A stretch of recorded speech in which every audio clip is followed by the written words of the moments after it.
So wait, you really thought I would be back here today again? Hey, listen, I don't know about you, but I'm still on cloud nine. You know them ones where you wake up? I woke up this morning and I was like, the aroma's a little bit different today. I don't know. The smell in the air felt a little bit prettier. I just felt a little bit lighter. My jaw's hurting.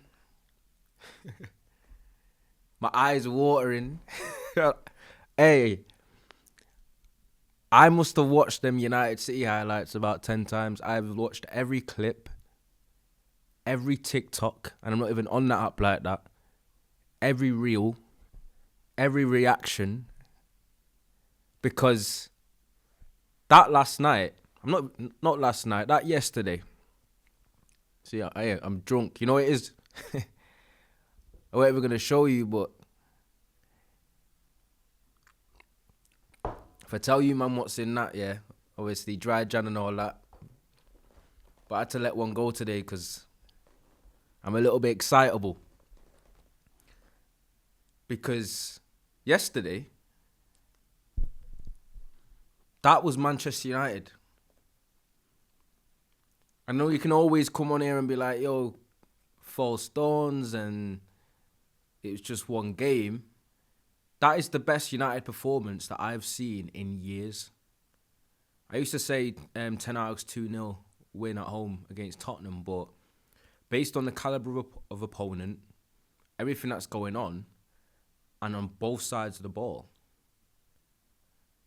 I don't remember seeing a game against that quality of opponent where we have utterly dominated from start to finish. We've seen spells, you've seen moments from this United team, just from United in general in the last few years. But we beat those blue down the roads. See you next Tuesday.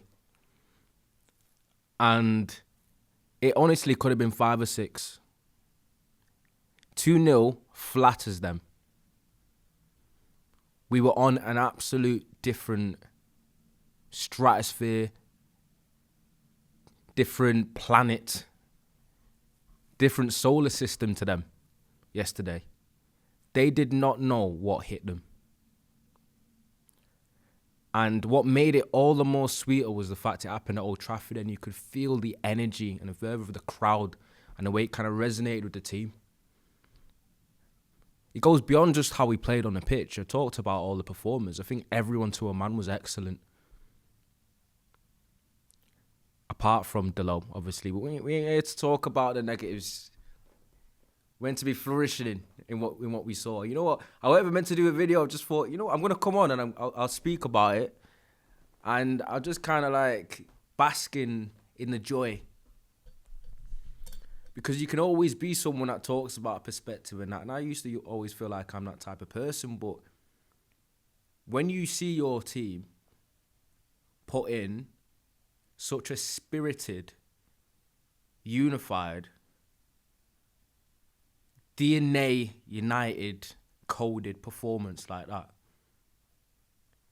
where I saw us play in a way that I haven't seen since the Fergie days, and that is not hyperbole. Whether that happens again, whether we keep that momentum up, or whether that is actually the team that United will be under Carrick, I don't know. But I'm here to talk about the here and now, and that is exactly how I saw that game yesterday. Had my legs in the air, fluttering.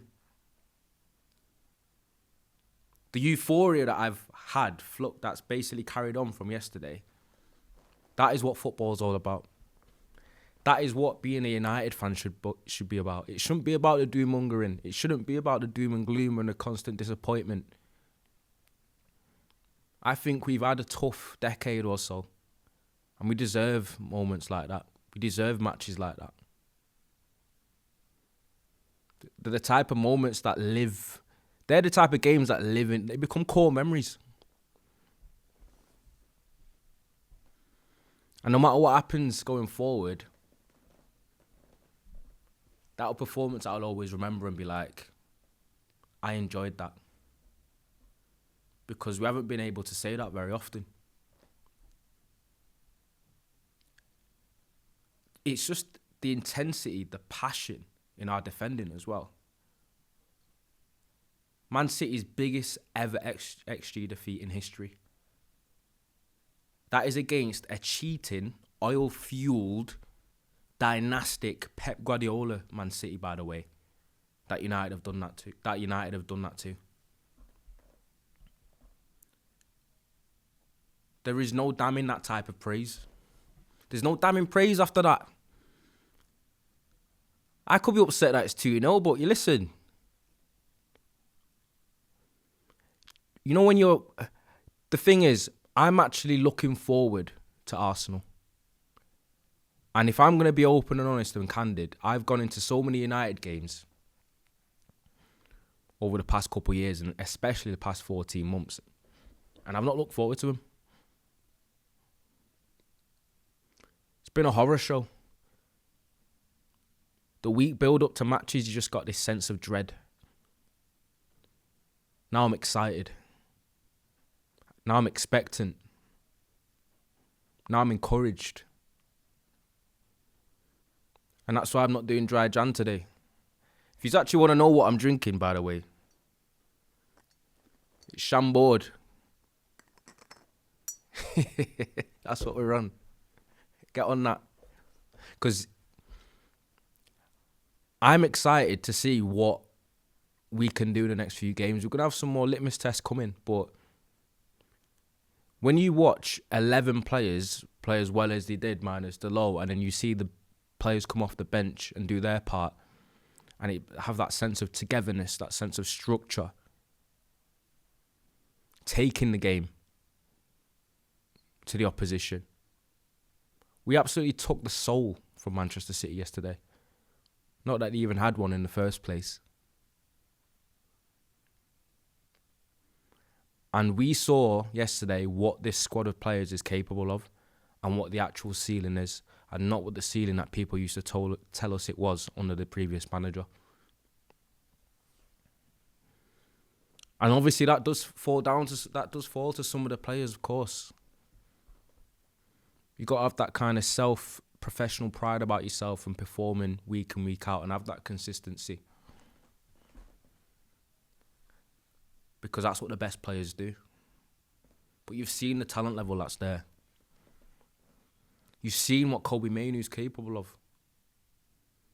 Because I've come in here to spread joy about that game yesterday, because I think there's a lot of fans out there that were so enamoured with a manager that was failing that are actually slightly internally upset about that result yesterday, and also, worse to the fact, upset that Mainoo was such an integral part of it. How sour do you have to be? That was vindication yesterday. And I don't even want to have to point score. But when you're seeing comments and discourse that is so disingenuous and blasphemous, sometimes it's hard not to address it. Because Mainoo showed you from start to finish all the talent that he does have, and how he's very, very underrated defensively as well. He's a great jeweler. He's very clever with his instincts defensively. He knows how to work around his athletic deficiencies, and when it comes to actually making tackles and dispossessing people in aerial duels, he's as strong as any. And that's before I get to the point where he's so press resistant and calm on the ball. He's a controller. And unfortunately, the midfielders that Amram wanted weren't about control. It was about how far you can run and what's your second ball capability as we hump the ball up the pitch. I'm not going to say thump. Don't deserve that. Hump it. But I thought football won yesterday. I think football always wins whenever City lose. But when you've got a United, a club that's built on its on tradition and heritage, youth, courage, success. When you're watching a match yesterday, you should be like, this is it. One proper club giving one cheating club an absolute battering and a hiding. I ain't going to say allegedly either. But look at the performances, man. And Bumo can play anywhere, output. The synergy he had with Bruno. Bruno, absolutely incredible. I said yesterday, I've always thought Bruno's been an exceptional player. I've always rated him. Always thought he was the best. He's been the best player in every team we've had in the last 5 years. But I have criticised him as well for sometimes his body language, or him being a little bit petulant, or sometimes being a bit too impulsive on the ball. Things that really shouldn't matter, because now that I had an epiphany yesterday, and I already knew that he was one of the best to ever do it, but I feel like I was slightly understating it. Because if it weren't for the lack of silverware, Bruno very much will go down as, could easily have gone down as like a top 7 United player of all time if he had the silverware. And he has undoubtedly probably put himself in an upper echelon of being one of the best 10s, one of the best creative or attacking midfielders to ever play in the Premier League. And I thought, that is probably factual now. And then I started to branch out a little bit, and I thought, if by the end of his career in the next 2 years you said Bruno is one of the best attacking midfielders that's ever lived, I don't think he'd be too far off the conversation. And honestly, interesting enough, him playing in the pivot a little bit has made him a little bit more press resistant. He's actually developed in that manner. But he was in flow state yesterday. He's incredible. And I should have given more kudos over the years. Lisandro Martinez, doing it for the 5'9", 5'10"ers out there. But he seems to have Haaland's number in it. Kryptonite. You actually see this a little bit in the NBA, where you usually have big, massive centres that are, where sometimes when they play, they'll have a smaller defender that gives them problems, and it's sometimes to do with leverage and obviously being a little bit more nimble. And it feels like he struggles against the ratty aggressiveness and the cleverness of the way Martinez is. It's almost like the height works against Haaland, against Martinez. But he was great. And Harry Maguire, another one, consummate professional. Apart from his exploits in Greece, but I'll let him have that. Another incredible performance yesterday. I could just go through the whole team. Patrick Dorgu, I'm glad I never sold my stocks. Since day one, I've seen a player in him. He's raw.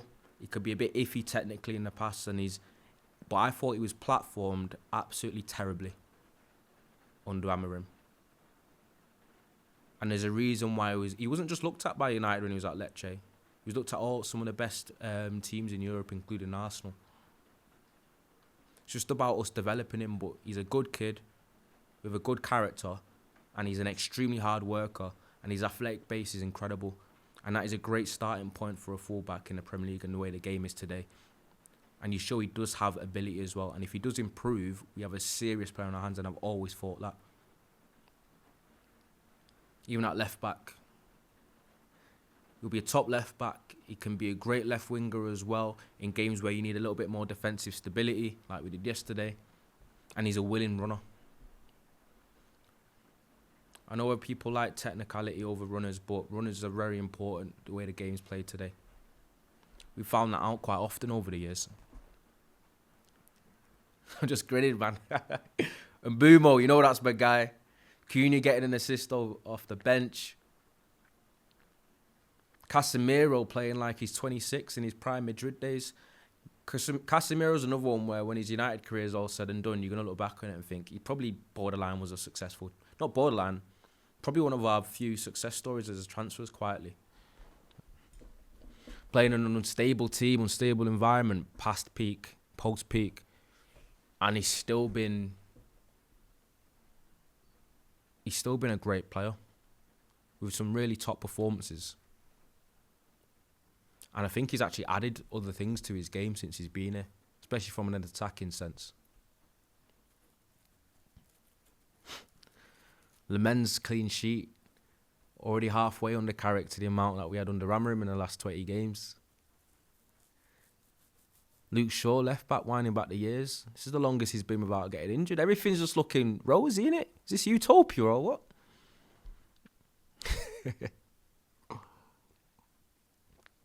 I had no script with this video. I just saw the camera set up and I was like, you know what? Let me chat to him because there's too much. There's joy to be had from yesterday, and I feel like sometimes you got to live in the moment.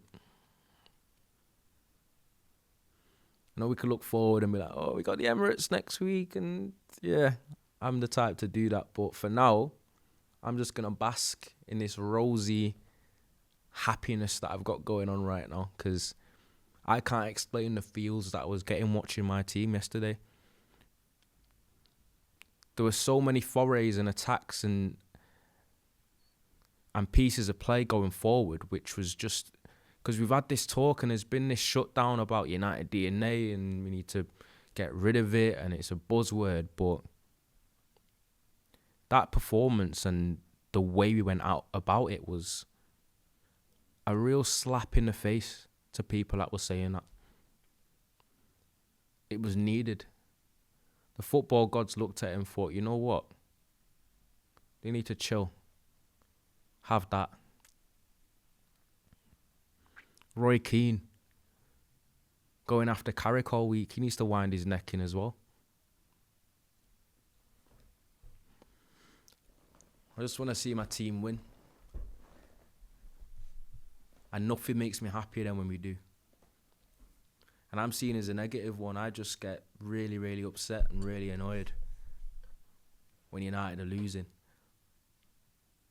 And it's funny because I'm not really always a results-based analyzer. Sometimes I do kind of sway sometimes towards performance because I'm someone that if United perform like they did yesterday next week and still narrowly lose against Arsenal, I'll still be encouraged by it because I think sustainability is in performance. Performance is what equals sustainability. It's not always results. Because games have so much variance in it. That's just the essence of team sport, especially football. If you play well for sustained periods in seasons, results will favour you at some point. You'll get your due. You can't shithouse, you can't fluke it for too long. And that's what made yesterday different because we've beaten City in recent years, we've beaten Liverpool in recent years, we've beaten Arsenal in recent years, but no win against a rival team in that traditional top four has been anywhere near as convincing and as ruthless as that yesterday. There was a chasm between us and them. And I know people are pointing towards possession. That's another one. The game yesterday kind of myth-busted that whole thing about controlling games being heavily on possession or possession being 9/10 of the law because surprisingly we had 32% possession, which was barely any of it, but it still felt like we controlled the game because you can control matches without the ball as well as with it. And United demonstrated an absolute masterclass in schooling in doing both. Because there was also periods, it weren't like United just counter-attacked and transitioned and got shots off the end of it and that was it. There were periods in the game where United took the sting out of it as well. We'd get the ball back and we'd hit them on the break and then keep it for about 1-2 minutes. Deflate them a little bit. The game was managed to absolute perfection. And Michael Carrick couldn't have asked for a better start. He's been a calming presence, hasn't he? And I saw the way the players kind of gravitated around him and how bought in with them after just a few days it seemed. You saw Casemiro jumping on Carrick's back. There's often been a disconnect between the fans and the club, and it's been too often over the last few years. And that yesterday felt like the most unified I felt towards the team in a long time. Unity and morale, man, goes a long way. One sec, let me... Hey, Dry Jan don't count today, by the way. I should have just lied and told you this was Ribena or something. But no, got the bar right there and I said to myself, let me just drop a little something in here. Chambord and lemonade, get on it. It's proper stuff. I like my thing sweet though. I'm not really the bitter type. But I actually think we could get a result next week. If we follow up that with an Emirates victory, get somewhere that Arsenal do not lose, and they're performing a little bit iffily as well, I'm going to be coming on here and I'm going to be saying some things. You ain't seen Ronaldo. You ain't seen Ronaldo when United are good, man. You ain't seen us when we're actually up there challenging for stuff important and we're actually performing at an elite level consistently. I ain't delusional, but I'll get gassed, I'll tell you that. That's funny, you know. I feel like I always try and keep perspective and quite cynical when United are doing bad, but when they're doing good, I get carried away. But that's just the human in me.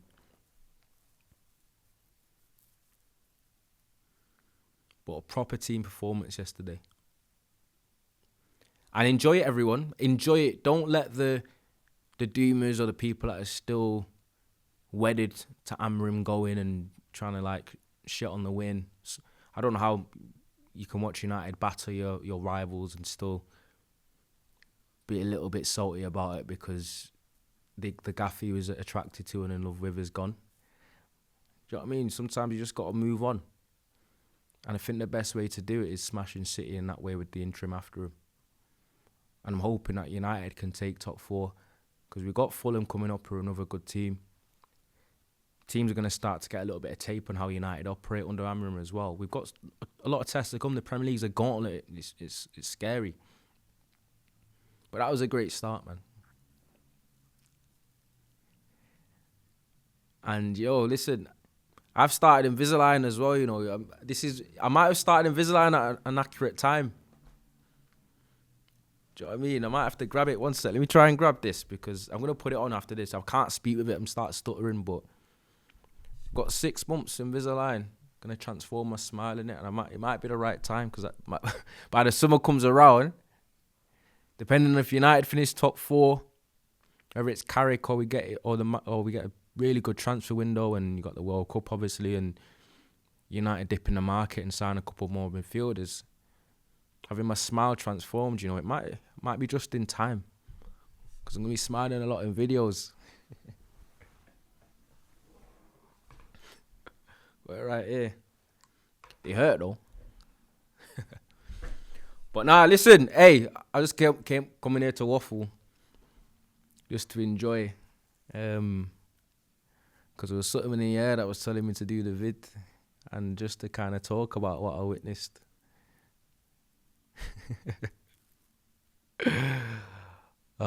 Even the City fans, their response was like, damn, outclassed. And that's exactly what happened. Exactly what happened. And I'm buzzing. But anyway, I'll catch you in a week. It's Arsenal week as well. Another big game. Probably just as big for me. I hate them. And I'll be on a watch-along next week for the Arsenal game with Jay and Joe. And if we get a victory, we are going to be so shameless. So make sure you tune in. Remember to like, comment, subscribe. I've been loving the support. I'm on the road to 10K as well. It's gone a lot better than I expected. And trust me, the gratitude is there. But as I said, remember to like, comment, subscribe. And I will see you next time.